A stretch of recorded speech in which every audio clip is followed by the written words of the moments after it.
大家好，我是云南博联酒店的行政总厨，我叫李明。腾冲的春天来的特别早，像现在我脚下的紫云英还有我身后的油菜花就全部开了。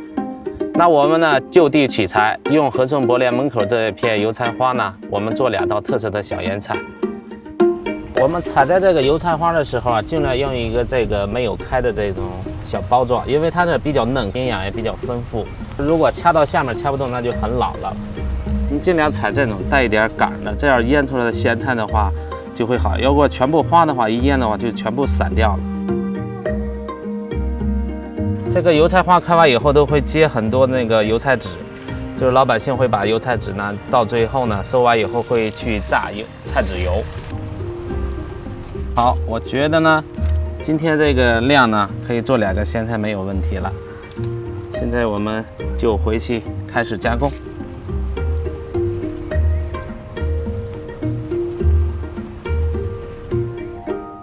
好，我们把采摘好的这个油菜，我们清洗、挑拣一下。像下面里边有很多小虫子，说明它这个是没有打过任何农药。泡水里的时候呢，我们可以下一点盐巴，这样清洗蔬菜的时候很容易清洗干净。看一下，我们因为刚才摘的比较快嘛，根部有些老的呢，这时候我们再把它再掐掉一些，口感就更好一些。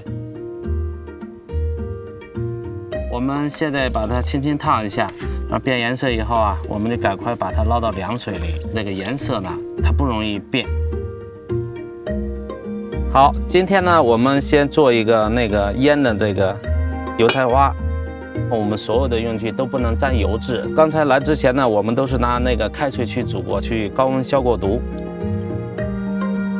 那么我们现在把米汤要没过这个菜，不需要加任何的调料，包括盐味之类，它是用了一个自然发酵的一个过程。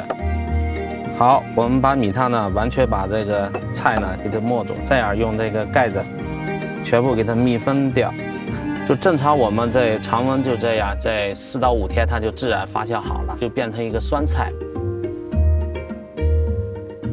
因为没有任何的味道，我们吃的时候呢可以捞出来，加一些辣椒啊、一些蒜末啊、一些其他调味品，我们根据个人的口味去拌，也可以去用一些肉片去炒一些酸菜，云南都会这么去做。如果我们家里不用米汤，我们直接用这个开水烧开了以后，直接把蔬菜烫完以后，直接倒在一个密封罐，那种效果也是完全没问题。接下来我们做这道拌菜，我们把刚才剩的这个油菜花全部放入碗里，然后还有一些青豌豆。这个青豌豆呢，也是在油菜花这个地边上我就摘的。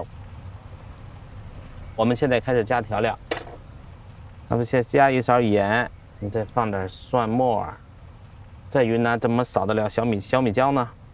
还再加一些炸的辣椒油，可以根据个人的口味可以适当的调整辣度，还要加一些水豆豉。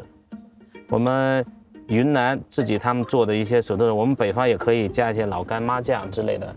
我们可以加适当的小葱、香菜，然后生抽，还有多放一些醋。好，我们现在开始均匀的把它拌起来，看起来是不是非常爽口？我们现在可以装盘，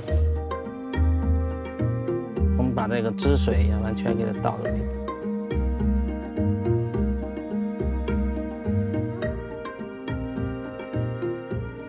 那么我们今天的2道小腌菜呢，就全部完成了。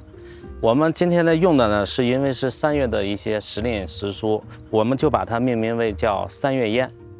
其实我们可以根据不同的季节，其他用一些芥菜呀、小苦菜呀，用同样的方法去泡制，是完全没有问题。